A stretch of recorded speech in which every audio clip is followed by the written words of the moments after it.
Good evening, good afternoon. आज class 10 का topic है और टॉपिक का नाम है types of waves on the basis of प्रोपगेशंस।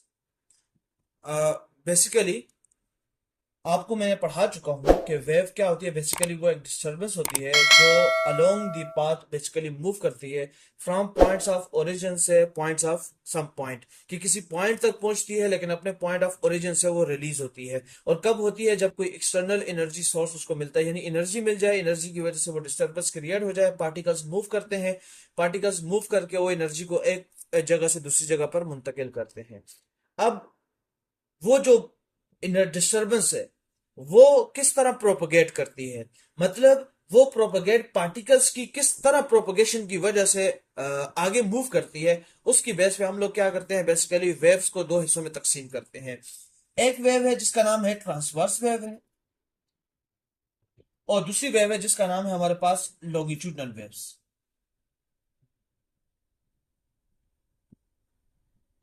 Transverse wave क्या होती है और लॉन्गिट्यूडनल वेव्स क्या होती है, जरा समझिएगा। मिसाल के तौर पर मान लीजिए मेरे पास ये पार्टिकल्स हैं,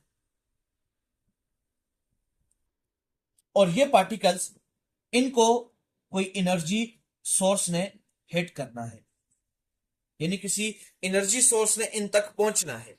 और एनर्जी ने क्या किया, इस पार्टिकल को बेसिकली हिट किया और इस पार्टिकल को डिस्टर्ब किया। अब ये पार्टिकल क्या करता है, ये particle upward and downward move करता है, लेकिन किस पॉइंट के गिर्द? मान लीजिए ये है वो मीन पॉइंट है, मीन लाइन है, इक्विलिब्रियम पॉइंट है। इस मीन पॉइंट के गिर्द वो बेसिकली क्या करता है, वो ऑसिलेट करता है।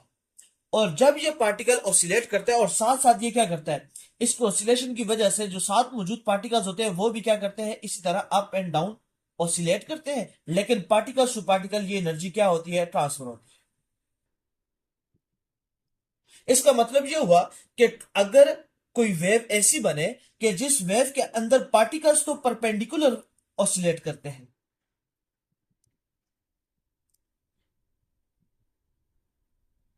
पार्टिकल्स क्या करें, परपेंडिकुलरली ऑसिलेट करें, लेकिन जो वेव है वो आगे मूव करे, यानी फॉरवर्ड मूव करती रहे। यानी यूं मैं कह सकता हूं कि जो वेव की डायरेक्शन आ रही है, वो वेव की डायरेक्शन परपेंडिकुलर है किसके, पार्टिकल्स की ऑसिलेशन के परपेंडिकुलर आती है। तो याद रखें, ऐसी वेव को हम लोग ट्रांसवर्स वेव कहते हैं। तो ट्रांसवर्स वेव की डिफिनेशन बेसिकली क्या होगी, the wave in which particle oscillate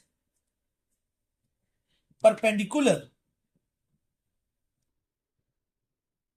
to the direction of propagation। मतलब क्या, मतलब ये कि पार्टिकल्स अपनी वेव, यानी जिस डायरेक्शन में वेव मूव कर रही है उसके परपेंडिकुलरली क्या करते हैं, ऑसिलेट करते हैं। अब ये बुनियादी बात आपने ट्रांसवर्स वेव के बारे में याद रख लेनी है। अब मान लीजिए ये एक वो मीन पॉइंट है, और इस मीन पॉइंट की गिर्द मैं कहता हूं कि पार्टिकल्स क्या करते हैं, परपेंडिकुलरली ऑसिलेट करते हैं, यानी मीन पोजीशन के गिर्द क्या करते हैं। ये मैं डिफरेंट पॉइंट्स पे क्या कर रहा हूं, इनको ले रहा हूं एग्जांपल के तौर पे। अच्छा, अब वो पार्टिकल जो इस मीन पोजीशन के, ये मीन पोजीशन है, इस मीन पोजीशन के अबव होते हैं, तो उनके लिए एक टर्म इस्तेमाल की जाती है in case of transverse wave. उनके लिए एक टर्म इस्तेमाल की जाती है जिसे हम लोग कहते हैं क्रस्ट। तो बेसिकली क्रस्ट क्या होती है कि ये वो पार्टिकल्स की वेव होती है। अगर मैं बनाऊं इसको इस तरह, तो ये कुछ इस तरह बनेगी, इस तरह।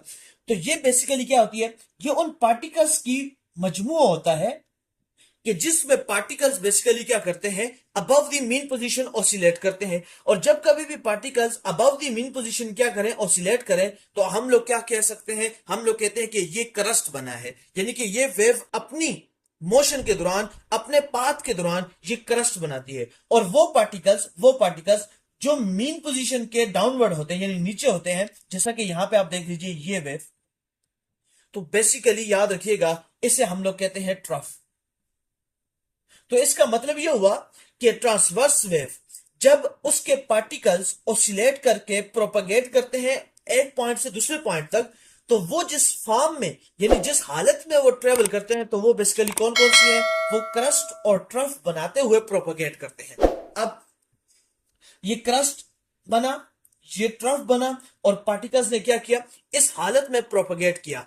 इसका मतलब यह है कि आपने ट्रांसवर्स वेव के बारे में कुछ बुनियादी बातें जो याद रखनी है वो ये याद रखनी है कि एक तो पार्टिकल्स क्या करते हैं, परपेंडिकुलरली ऑसिलेट करते हैं। दूसरा, किसके परपेंडिकुलरली, कि जिस डायरेक्शन में वेव प्रोपगेट करती है उसके परपेंडिकुलरली। अब देख लीजिए पार्टिकल्स यहां पे इस तरह परपेंडिकुलर है, लेकिन वेव किस तरफ मूव कर रही है, वेव इस तरफ आगे मूव कर रही है। तो एंगल देख लीजिए, मान लीजिए ये पार्टिकल्स की प्रोपगेशन है, ये पार्टिकल्स परपेंडिकुलरली ऑसिलेट कर रहे हैं और वेव इस डायरेक्शन में प्रोपगेट कर रही है। तो एंगल कितना बनता है, 90 डिग्री का बनता है। ये थीटा कितना बन गया, 90 डिग्री का। ये ट्रांसवर्स वेव की खुसूसियत है। और ट्रांसवर्स वेव के केस में हमारे पास क्या बनते हैं, ट्रांसवर्स के वेव के केस में हमारे पास क्रस्ट और ट्रफ बनते हैं। अब आ जाते हैं इसकी एग्जांपल्स के लिए। एग्जांपल्स आप जो ट्रांसवर्स वेव्स हैं वो हमारे पास आ जाते हैं जी, रेडियो वेव्स आ जाती हैं, ये आपने याद रख लेना है। लाइट वेव्स आ जाती हैं, यानी कि रोशनी की जितना भी ये स्पेक्ट्रम है, जितना भी स्पेक्ट्रम है, इसमें बेसिकली क्या है, हमारे पास ट्रांसवर्स वेव्स ही हैं, और माइक्रोवेव्स वगैरह आ जाती हैं। ये कुछ एग्जांपल्स मैं आपके सामने बेसिकली क्या कर रहा हूं, रख रहा हूं। इसी तरह जो है तो हमारे पास गिटार वगैरह जो है, ठीक हो गया। तो ये जो वेव्स क्रिएट करते हैं, ये कौन सी वेव्स क्रिएट करते हैं, ये हमारे पास बेसिकली ट्रांसवर्स वेव क्रिएट करते हैं। अब मजीद बातें, अभी मैं लॉन्गिट्यूडनल वेव्स को डिस्कस नहीं कर रहा, पहले ट्रांसवर्स वेव को आपको कंप्लीट समझा रहा हूं, इसको मैं बात के लिए रख लेता हूं। अब आ जाते हैं बाकी बात। जिस तरह मैंने कहा कि ये मान लीजिए एक मीन पोजीशन है, और पार्टिकल मीन पोजीशन से एक्सट्रीम पोजीशन तक चलते हैं, और एक क्रस्ट बनाते हैं, और साथ में एक ट्रफ भी बनाते हैं, और फिर क्या करते हैं, फिर एक वेव बनाते हैं, और फिर एक क्रस्ट और ट्रफ बन के ये अगली वेव मुकम्मल कर देते हैं। अब आपसे कोई पूछेगा कि वेव लेंथ क्या होती है in case of transverse wave. Wavelength basically क्या है, एक क्रस्ट से लेकर दूसरी क्रस्ट तक का जो फासला होता है, एक क्रस्ट से लेकर दूसरी क्रस्ट तक का जो फासला होता है, उसे बेसिकली क्या कहते हैं, वेवलेंथ कहते हैं। यानी मान लीजिए मैं यहां से चलूं और यहां तक, तो ये एक वेवलेंथ है। मैं यहां से चलूं तो इसी पॉइंट का अगला पॉइंट आएगा, यहां तक मैं चलूं तो ये मेरे पास क्या है, बेसिकली एक वेवलेंथ है। या एक ट्रफ से लेकर दूसरे ट्रफ तक का जो फासला होता है, ये क्या होता है, मेरे पास वेवलेंथ होता है। अब सर वेवलेंथ का आसान अल्फाज में कंसेप्ट क्या है, बहुत सारे बच्चे सिर्फ रटी रटाई एक डिफिनेशन को याद रख लेते हैं कि द डिस्टेंस बिटवीन क्रस्ट और difference between trough and trough of two waves is called wavelength. मैं आसान कर देता हूं। आपके पास आमतौर पे कोई गाड़ी जब मूव करती है तो वो क्या करती है, बेसिकली वो किसी टाइम पीरियड के अंदर किसी खास पॉइंट ओ से खास पॉइंट पी तक क्या करती है, मूव करती है, और किसी खास टाइम पीरियड के अंदर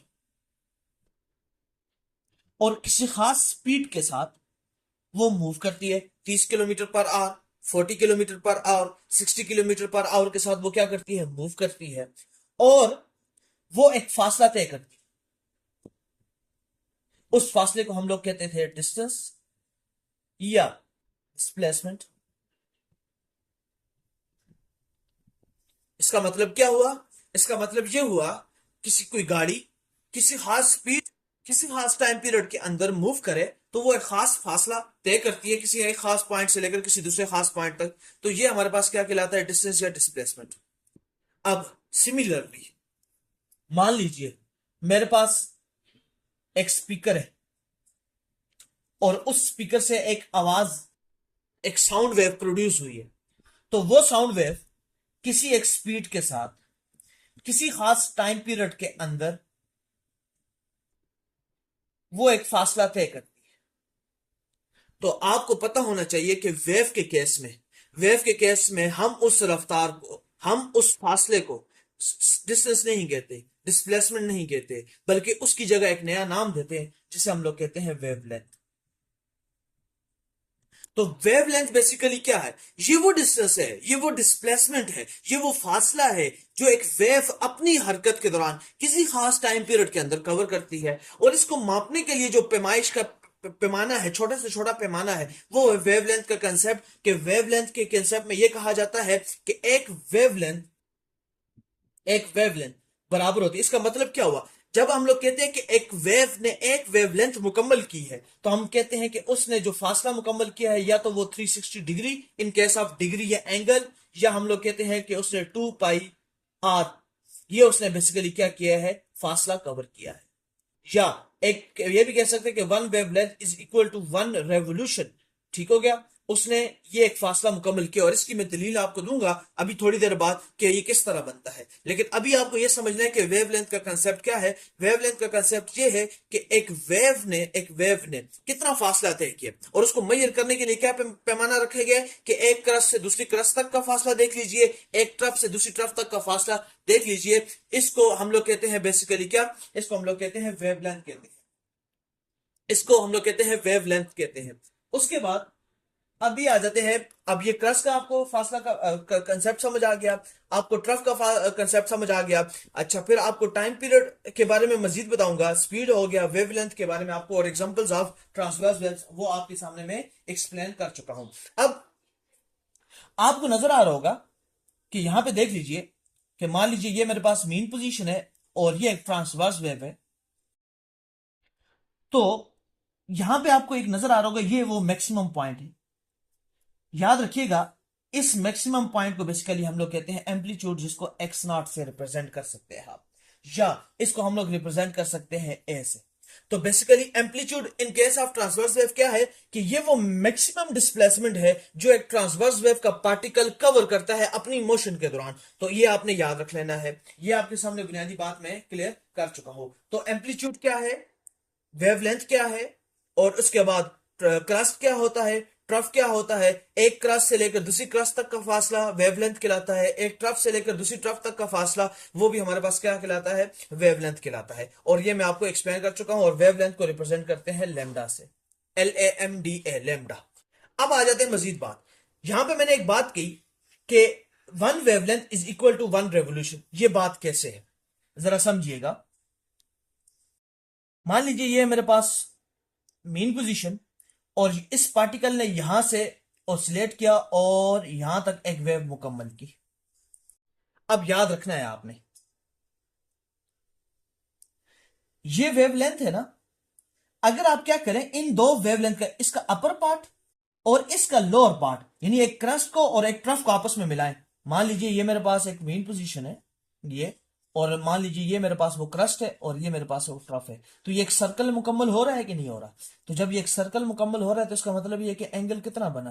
360 डिग्री। और किसी सर्कल का सर्कमफेरेंस बेसिकली क्या होता है? वो फासला होता है जो वो बॉडी कवर करती है। तो वो किसके बराबर होता है? 2πr के बराबर होता है। और ये 360 डिग्री क्या वन रेवोल्यूशन के बराबर नहीं है? यस सर, वन रेवोल्यूशन के बराबर है। दोबारा बता रहा हूं, ये मेरे पास वो मीन पोजीशन है, और मान लीजिए ये मेरे पास वो क्रस्ट है, और ये वो ट्रफ है जिसको मैं एक साथ मिला रहा हूं। ये अब जरा गौर से देखिए, ये जो मेरे पास हाफ, किसी सर्कल का हाफ क्या होता है? अगर आप गौर कीजिए, आपसे कोई पूछे कि एक सर्कल में कितने डिग्री एंगल कवर होता है, तो आप कहते हो सर 360 डिग्री। तो 360 डिग्री का हाफ क्या होता है? 180 डिग्री। इसका मतलब ये हुआ कि अगर मेरे पास वन वेवलेंथ हो तो वो 360 डिग्री कवर करती है। तो अगर हाफ वेवलेंथ हो तो वो मेरे पास 180 डिग्री तो कवर करती है। तो यही तो बात समझानी है। इसका मतलब ये हाफ वेवलेंथ है तो ये 180 डिग्री है, ये भी हाफ लेंथ है 180 डिग्री है। और जब दो हाफ लेंथों को मैं आपस में, वेवलेंथों को आपस में मिला लूं, तो वो मेरे पास कुल मिला के क्या बन जाएगा? वो मेरे पास 360 डिग्री बन जाएगा, जो बराबर होता है 2πr के बराबर होता है, जो मेरे पास बराबर होता है वन रेवोल्यूशन के बराबर होता है। तो यही तो बुनियादी बात आपने ट्रांसवर्स वेव के केस में याद रखनी है। ये कुछ बुनियादी बातें हैं जो मैं आपको ट्रांसवर्स वेव के केस में समझा चुका हूं। अब चलते हैं इसके In a बाद। longitudinal wave, the disturbance that makes up the wave is along the direction in which the wave travels. Longitudinal waves are also referred to as compression waves. In a transverse wave, the disturbance that makes up the wave is perpendicular to the direction in which the wave travels. अच्छा, अब आ जाते हैं हम लोग longitudinal waves के बारे में। तो लॉन्गिट्यूडनल वेव्स क्या होती हैं? अब ये भी बेसिकली टाइप ऑफ वेव है जो प्रोपगेशन की बेस पे बनाई गई है। इसमें बेसिकली क्या करते हैं, जिस तरह ट्रांसवर्स वेव में पार्टिकल्स परपेंडिकुलरली ऑसिलेट करते हैं in the direction of propagation, के जिस डायरेक्शन में वेव मूव करती है उसके परपेंडिकुलरली मूव करते थे ट्रांसवर्स वेव के केस में। यहां पे बेसिकली क्या होते हैं, यहां पे वेव एक जगह से दूसरी जगह मूव करेगी, लेकिन इसमें जो मौजूद पार्टिकल्स होंगे ना, अगर आप उन पार्टिकल्स की कभी गौर से मोशन को देखेंगे, और इसके लिए मैं आपके लिए एनिमेशन इस वीडियो में डाल दूंगा, आप लोग उस एनिमेशन को भी देख लीजिएगा, आपको समझ आ जाएगी कि ये क्या बात की जा रही है।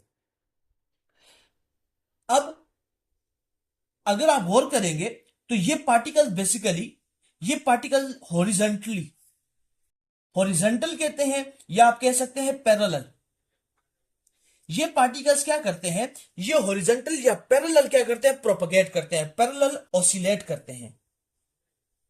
किसके पैरेलल ऑसिलेट करते हैं? जिस डायरेक्शन में वेव मूव कर रही होती है उसके बेसिकली पैरेलल क्या करते हैं, ये पार्टिकल्स क्या करते हैं, ऑसिलेट करते हैं। यानी डायरेक्शन ऑफ प्रोपगेशन क्या है, वो भी एक्स एक्सिस पे है, और पार्टिकल्स की जो ऑसिलेशन है, पार्टिकल्स की जो ऑसिलेशन है वो भी बेसिकली क्या है, वो भी पैरेलल है, वो भी एक्स एक्सिस पे है। और ये हमारे पास लॉन्गिट्यूडनल वेव्स की क्या है, खुसूसियत है कि लॉन्गिट्यूडनल वेव्स क्या होती है, लॉन्गिट्यूडनल वेव्स वो वेव्स होती हैं कि जिनमें बेसिकली जो पार्टिकल्स होते हैं वो ऑसिलेट करते हैं, वो सिंपल हार्मोनिक मोशन की तरह ऑसिलेट करते हैं, वो मूव करते हैं मीन पोजीशन से एक्सट्रीम पोजीशन, एक्सट्रीम से फिर मीन, मीन से फिर एक्सट्रीम की तरफ जाते हैं, और इस तरह वो ऑसिलेट करते रहते हैं। और ये ऑसिलेट करते हैं in the direction of propagation, कि वेव जिस डायरेक्शन में मूव कर रही होती है उसी डायरेक्शन में बेसिकली ये क्या करते हैं, पार्टिकल्स ऑसिलेट करते हैं। और ये लॉन्गिट्यूडनल वेव्स के बारे में आपने याद रखना है। अब जबकि पार्टिकल्स क्या करते हैं, ऑसिलेट करते हैं, तो एक टाइम ऐसा आता है कि ये पार्टिकल्स अपनी मोशन के दौरान एक दूसरे के बड़े करीब आते हैं, यानी कि पार्टिकल्स कुछ इस तरह हो जाते हैं, और कुछ पार्टिकल्स हम देखते हैं कि वो एक दूसरे से बहुत दूर नजर आते हैं। और फिर किसी पॉइंट पे आप इस वेव की मोशन के पाथ के आप देखोगे, आपको नजर आएगा कि कहीं पे पार्टिकल्स बहुत ज्यादा क्या करते हैं, करीब हैं, और फिर एक दूसरे से क्या हो जाते हैं, दूर हो जाते हैं। अब लॉन्गिट्यूडनल के वेव के केस में कि वो रीजन उस वेव की पाथ के, यानी ये उसका पाथ है, और इस पाथ के वो रीजन के जिस रीजन में पार्टिकल्स एक दूसरे के बिल्कुल करीब हो, कंडेंस हो, एक दूसरे के बिल्कुल करीब होते हैं, इसको बेसिकली हम लोग क्या कहते हैं, इसको हम लोग कहते हैं कंप्रेशन। यानी इसका मतलब यह हुआ कि लॉन्गिट्यूडनल वेव्स के जो वेव होती है, जब वो अपने पाथ में मूव करती है, जब वो प्रोपगेट करती है, तो वेव का कुछ रीजन ऐसा होता है कि जहां पे पार्टिकल्स बहुत करीब होते हैं, उस रीजन का नाम है कंप्रेशन। और एक रीजन ऐसा बनता है जहां पे पार्टिकल एक दूसरे से बड़े दूर होते हैं, इनको हम लोग क्या कहते हैं, रेयरफ्रैक्शन। और उसके बाद दोबारा हमारे पास क्या बनती है, कंप्रेशन, और फिर हमारे पास क्या बनती है, रेयरफ्रैक्शन। इसका मतलब है अल्टरनेटिवली आपके पास लॉन्गिट्यूडनल वेव्स में कंप्रेशन, रेयरफ्रैक्शन, कंप्रेशन और रेयरफ्रैक्शन बनते रहते हैं। अब ये याद रखिएगा, ऐसा नहीं होता कि एक कंप्रेशन के बाद दूसरा कंप्रेशन, एक रेयरफ्रैक्शन के बाद दूसरा रेयरफ्रैक्शन, नहीं, कंप्रेशन के बाद रेयरफ्रैक्शन, रेयरफ्रैक्शन के बाद फिर कंप्रेशन, फिर रेयरफ्रैक्शन, इस तरह होता है। इस तरह सीक्वेंस नहीं, compression compression rarefaction, rarefaction rarefaction compression, no, compression rarefaction, compression rarefaction. इस तरह पार्टिकल्स क्या करते हैं, अपने वेव के दौरान, अपने पाथ के दौरान इस तरह के रीजन क्रिएट करते हैं। अब वही तमाम चीजें एक कंप्रेशन से लेकर दूसरे कंप्रेशन तक का जो फासला होता है वो हमारे पास क्या कहलाता है, वो हमारे पास वेवलेंथ कहलाता है। और एक रेयर फ्रैक्शन से लेकर दूसरे रेयर फ्रैक्शन तक का फासला भी हमारे पास क्या कहलाता है, वेवलेंथ कहलाता है। और ये आपने क्या करना है, याद रख लेना है। अब आपको ये बुनियादी बातें समझा चुका। अब वही तमाम चीजें जो मैं ट्रांसवर्स वेव के केस में इस्तेमाल कर चुका हूं, यहां पे वहां पे क्या बनते थे, क्रस्ट एंड ट्रफ, यहां पे बनते हैं कंप्रेशन एंड रेयरफ्रैक्शन। वहां पे पार्टिकल्स क्या करते थे, अबव द मीन पोजीशन होते थे या बिलो द मीन पोजीशन। यहां पार्टिकल्स हॉरिजॉन्टली यानी पैरेलल ऑसिलेट करते हैं, और वो कंप्रेशन और रेयरफ्रैक्शन क्या करते हैं, बनाते हैं। ये बुनियादी बातें आपने याद रख लेनी है। अब उसके बाद आ जाते हैं वेव कैरेक्टरिस्टिक्स के बारे में। अब वेव कैरेक्टरिस्टिक्स के बारे में क्या बुनियादी बातें आपने याद रखनी है, इसकी एग्जांपल सुन लीजिए और फिर मैं नेक्स्ट टॉपिक की तरफ चलता हूं। जो हमारे पास सबसे बड़ी एग्जांपल है लॉन्गिट्यूडनल वेव्स की, वो याद रखिएगा, वो आपसे पूछते भी हैं, वो है हमारे पास साउंड वेव। आप बस इसको याद रख लीजिएगा कि साउंड वेव बेसिकली क्या है हमारे पास, वो हमारे पास लॉन्गिट्यूडनल वेव्स में आती है। तो ये था हमारे पास जो टाइप्स ऑफ वेव थी on the basis of propagation. एक थे हमारे पास ट्रांसवर्स वेव, दूसरी थी हमारे पास लॉन्गिट्यूडनल वेव्स। ट्रांसवर्स वेव किसे कहते हैं और लॉन्गिट्यूडनल वेव्स किसे कहते हैं, ये आपने याद रखना है। अब आ जाते हैं वेव कैरेक्टरिस्टिक्स के बारे में। वेव कैरेक्टरिस्टिक्स में हम लोग पढ़ेंगे वेव साइकिल क्या होता है, उसके बाद हम लोग आ जाते हैं, हम पढ़ेंगे फ्रीक्वेंसी क्या होती है, फिर हम लोग पढ़ेंगे टाइम पीरियड क्या होता है।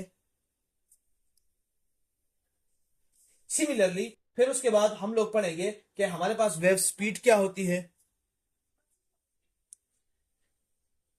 उसके बाद हम लोग मुख्तलिफ जो है एग्जांपल्स वगैरह क्या करेंगे, इसी के बेस पे सॉल्व करने की कोशिश करेंगे और इस तरह हम लोग क्या करेंगे, इस टॉपिक को कंक्लूड करने की कोशिश करेंगे। तो चलते हैं, सबसे पहले हम लोग स्टडी करते हैं वेव साइकिल को। तो मैं आपको पूरे एक कंसेप्ट समझाने की कोशिश करता हूं कि वेव साइकिल होता क्या है।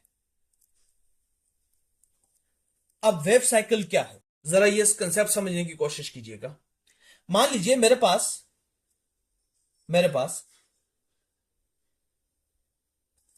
पास एक वेव है और ट्रांसवर्स वेव में ले रहा हूं और वो इस तरह मूव कर रही है, ये एक बात।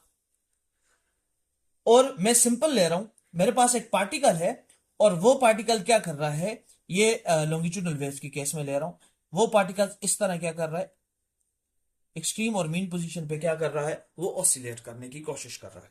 अब जरा समझिएगा, ये कंसेप्ट बहुत इंपॉर्टेंट है जिसको समझना बहुत जरूरी है। वेव साइकिल क्या है, याद रखिएगा, याद रखिएगा। मान लीजिए मेरे पास ये एक सर्कल है और एक पॉइंट पे यहां पे एक पर्सन पी मौजूद है और इस पर्सन पी को कहा जाता है कि आप इस सर्कल पे क्या करें, मूव करें। अब कोई भी शख्स जो मैथ के बेसिक उसूल को जानता है कि अगर कोई पर्सन सर्कल पे मूव करे तो उससे पूछा जाता है कि इसने कितना पाथ कवर किया है, पाथ लेंथ क्या है। कोई भी बॉडी सर्कल पे मूव करे और सर्कल पे मूव करने के बाद, सर्कल पे मूव करेगी तो उसका मतलब क्या है कि वो पॉइंट पी से चलेगी और पॉइंट पी से चल के वापस पॉइंट पी तक आ जाएगी। तो मुझसे पूछा जाएगा कि इसने कितना पाथ कवर किया, तो मैं कहूंगा वो बराबर होता है circumference of circle which is equal to 2 pi r. मतलब क्या कि मैं 2 पाई को उसके रेडियस के, इस सर्कल के रेडियस के साथ, जो कि बराबर है मान लीजिए यहां से यहां तक है, तो इस रेडियस के साथ अगर मैं क्या करूं, मल्टीप्लाई कर दूं, तो मेरे पास क्या आ जाएगा, वो पाथ लेंथ आ जाएगा, वो सरकमफेरेंस ऑफ सर्कल आ जाएगा, वो फासला आ जाएगा कि जो उस पर्सन पी ने उस सर्कल पे कवर किया है। इसका मतलब ये हुआ कि अगर कोई बॉडी किसी एक पॉइंट से चले और वो वापस उसी पॉइंट पे आ जाए, तो वो हमारे पास जो फासला कवर करती है, जो पाथ कवर करती है, वो हमारे पास कवर करती है 2 पाई आर। और अगर आप गौर से देखें तो ये 2 पाई आर बराबर होता है हमारे पास 360 डिग्री के बराबर होता है। अब जरा बात समझिएगा, मेरे पास ये लॉन्गिट्यूडनल वेव के केस में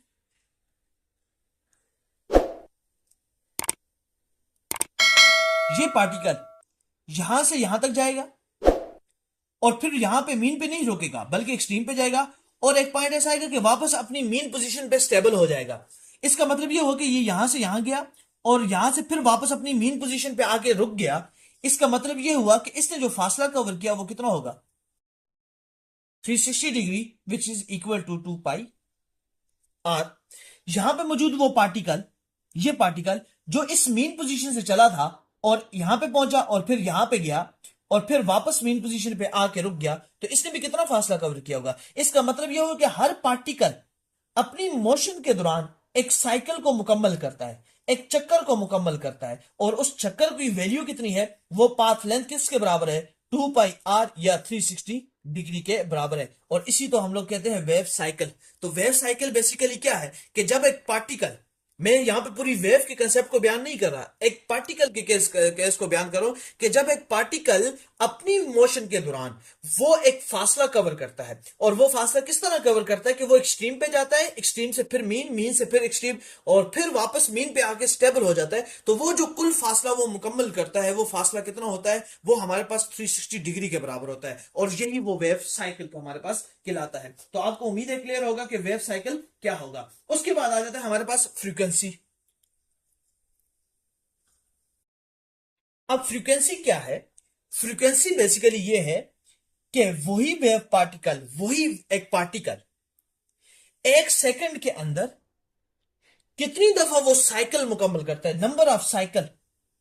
कैपिटल एन से मुराद क्या है? नंबर ऑफ साइकिल, कि वो पार्टिकल कितने साइकिल कवर करता है एक सेकंड के अंदर। 50 साइकिल मुकम्मल करता है, 60 साइकिल मुकम्मल करता है, 80 साइकिल मुकम्मल करता है, 100 साइकिल मुकम्मल करता है। वो अमाउंट कितनी है, वो मिकदार कितनी है कि जो वो एक सेकंड के अंदर मुकम्मल करता है, इसको हम लोग क्या कहते हैं? फ्रीक्वेंसी कहते हैं। और फ्रीक्वेंसी की यूनिट क्या होती है? हमारे पास हर्ट्ज होती है, या हमारे पास क्या होती है? पर सेकंड। दोबारा बता रहा हूं, फ्रीक्वेंसी बेसिकली क्या है? मैंने जिस तरह बताया कि एक पार्टिकल यहां से यहां तक क्या करता है, एक साइकिल को बार बार मुकम्मल करता है, तो और एक चक्कर को मुकम्मल कर रहा है। अब वो एक सेकंड के अंदर अंदर कितनी दफा ये पाथ कवर करता है? 10 दफा पाथ कवर करता है, 20 दफा पाथ कवर करता है, तो ये हमारे पास क्या कहलाती है? फ्रीक्वेंसी कहलाती है। सिमिलरली अब आ जाता है हमारे पास टाइम पीरियड का कंसेप्ट। मान लीजिए ये वो पाथ लेंथ है,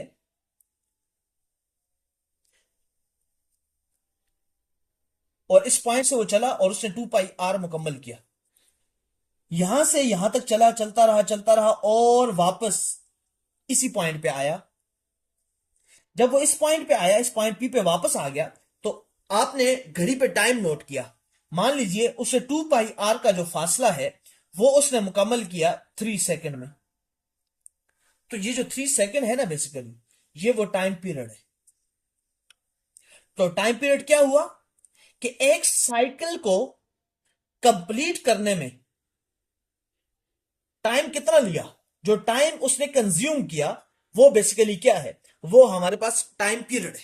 ये वो दुरानिया होता है कि जिस दुरानिये के अंदर एक साइकिल को बेसिकली कंप्लीट करने के लिए जो वो वक्त लेता है, उसको हम लोग क्या कहते हैं? उसको हम लोग कहते हैं टाइम पीरियड। इसकी एक छोटी सी एग्जांपल दूं, यूसेन बोल्ट, दुनिया का तेज तरीन इंसान, जब वो एक रिंग में, जब वो उस पाथ पे भागना स्टार्ट करता है, तो वो उस सर्कुलर पाथ पे चलता है, और वो उस पाथ की लेंथ को कवर करने के लिए जो टाइम लेता है, चाहे वो सेकंड में ले, चाहे वो मिनट में ले, तो वो कितना टाइम है, उस टाइम को हम लोग बेसिकली क्या कहते हैं? टाइम पीरियड कहते हैं। और टाइम पीरियड याद रखना है, टाइम पीरियड इनवर्स होता है किसके?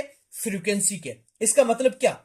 इसका मतलब ये कि अगर कोई बॉडी ज्यादा से ज्यादा टाइम ले रही है एक साइकिल को मुकम्मल करने में, तो आप खुद सोचिए कि क्या उसकी फ्रीक्वेंसी ज्यादा होगी? क्या वो एक सेकंड में ज्यादा से ज्यादा साइकिल मुकम्मल करेगा? नहीं। ये बड़ी सिंपल सी बात है। ये एग्जांपल दे रहा हूं, मान लीजिए मेरे पास ये मीन पोजीशन है, और ये एक एक्सट्रीम पोजीशन है, और ये उसकी दूसरी एक्सट्रीम पोजीशन है। अब यहां से बॉडी बड़े आराम आराम से चल रही है, और चलते चलते फिर वापस आती है, फिर यहां पे आती है, और फिर इस तरह वो अपना एक चक्कर मुकम्मल करती है, और 360 डिग्री क्या करती है? वो मुकम्मल कर देती है। अब समझिएगा, इसका मतलब ये है कि उसने इस एक चक्कर को मुकम्मल करने के लिए 2 सेकंड ले लिए। तो मैंने तो फ्रीक्वेंसी के बारे में कहा था कि फ्रीक्वेंसी क्या होती है कि वो एक सेकंड में कितनी दफा साइकिल, यहां तो वो 2 सेकंड ले रही है एक साइकिल को मुकम्मल करने में। तो ये याद रखना है कि अगर फ्रीक्वेंसी ज्यादा होगी तो फिर खामखा हमारे पास टाइम पीरियड कम होगा। आसान अल्फाज में मतलब ये कि वो ज्यादा से ज्यादा चक्कर को मुकम्मल करेगी एक सेकंड के अंदर, ज्यादा से ज्यादा वो चक्कर साइकिल को मुकम्मल करेगी। ये आपने याद रख लेना है। उसके बाद हमारे पास आ जाता है, उसके बाद हमारे पास आ जाता है जी, ये अब उसके बाद की बातें आ रही हैं। उसके बाद आ जाता है हमारे पास वेव स्पीड आ जाती है। अब वेव स्पीड आपने क्या है वो याद रखना है। बेसिकली वेव स्पीड क्या है कि डिस्टेंस डिवाइडेड बाय टाइम। अब डिस्टेंस डिवाइडेड बाय टाइम का मतलब क्या है? डिस्टेंस डिवाइडेड बाय टाइम का मतलब यह है कि कोई वेव, कोई एनर्जी जो डिस्टर्ब कर रही है, जो डिस्टर्बेंस, वो कितने टाइम में कितना फासला तय कर रही है, इसको हम लोग बेसिकली क्या कहते हैं? इसको हम लोग कहते हैं स्पीड। अब मैंने आपको बताया था कि वेव के केस में हम लोग डिस्टेंस या डिस्प्लेसमेंट नहीं लेते, बल्कि हम लोग कंसेप्ट इस्तेमाल करते हैं वेव लेंथ का। तो wave length divided by time is equal to speed. तो आप स्पीड को इस तरह भी मालूम कर सकते हैं। लेकिन अगर इसी को आप थोड़ा सा गौर से देखें तो क्या मैं इसको ऐसे नहीं लिख सकता, wave length into 1 divided by T. तो 1 डिवाइडेड बाय टी किसके बराबर होगा? अगर आप टाइम पीरियड को लिखेंगे तो 1 डिवाइडेड बाय एफ होगा, और अगर आप फ्रीक्वेंसी को लिखोगे तो frequency is equal to 1 divided by t के बराबर होगी। तो मैं इसे लिख सकता हूं कि 1 डिवाइडेड बाय टी किसके बराबर है? फ्रीक्वेंसी के बराबर है। तो v is equal to f lambda.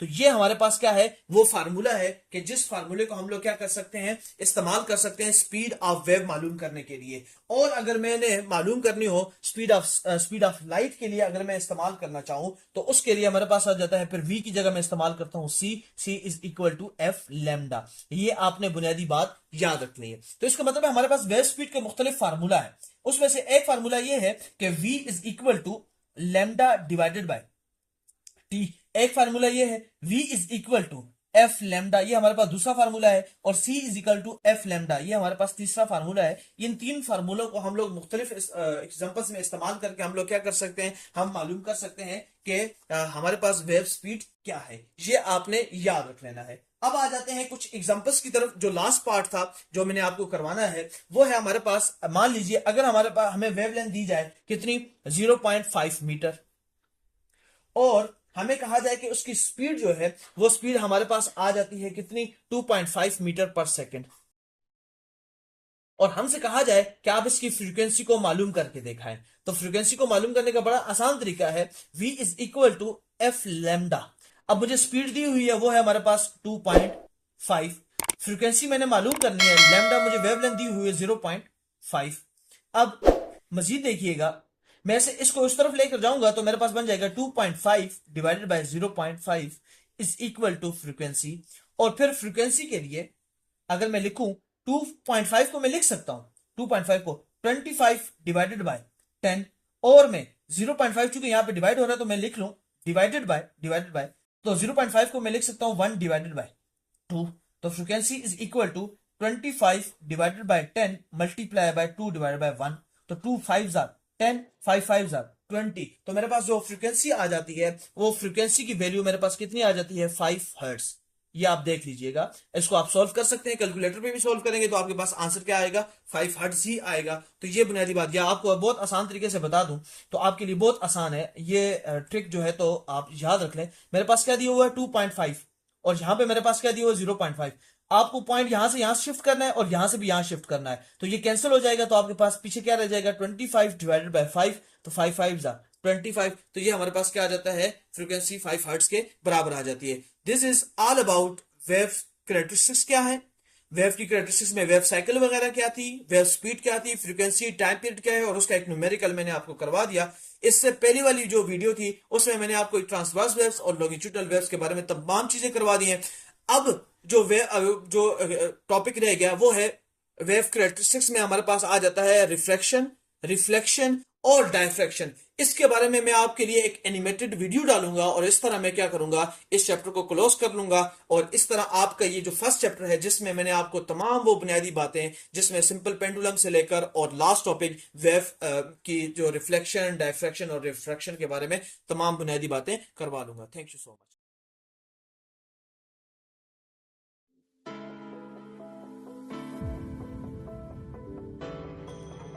How do waves behave? Badly? In this video, we're going to look at how light and sound waves behave. Before we start, you should know that waves can be transverse or longitudinal.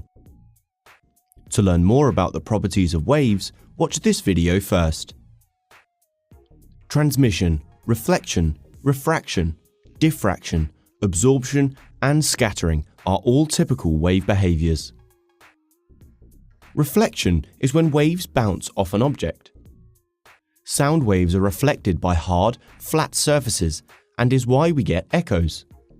You hear a delay between the original sound and the echo because the echoed sound waves have to travel twice as far to reach your ears. Smooth surfaces like glass or polished metal reflect light in a regular way, so a reflection can be seen, like a mirror, or seeing your face in a calm pond. Transmission is when waves keep traveling in the same direction through an object, like light through a window. Absorption and reflection often go hand in hand for light waves. White light contains each wavelength, so all the colors of visible light. The color of an object depends on which wavelengths of light it absorbs and which it reflects.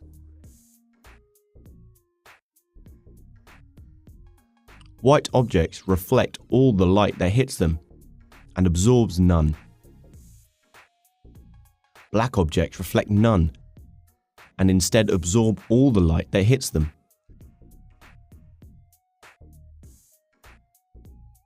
A red object absorbs all the wavelengths except the red, which is reflected. And a green object absorbs all the wavelengths except the green, which is reflected. Are the new people upstairs really noisy? If they carpet their floors, add curtains and furniture to the room, then you'll notice that they'll become much quieter.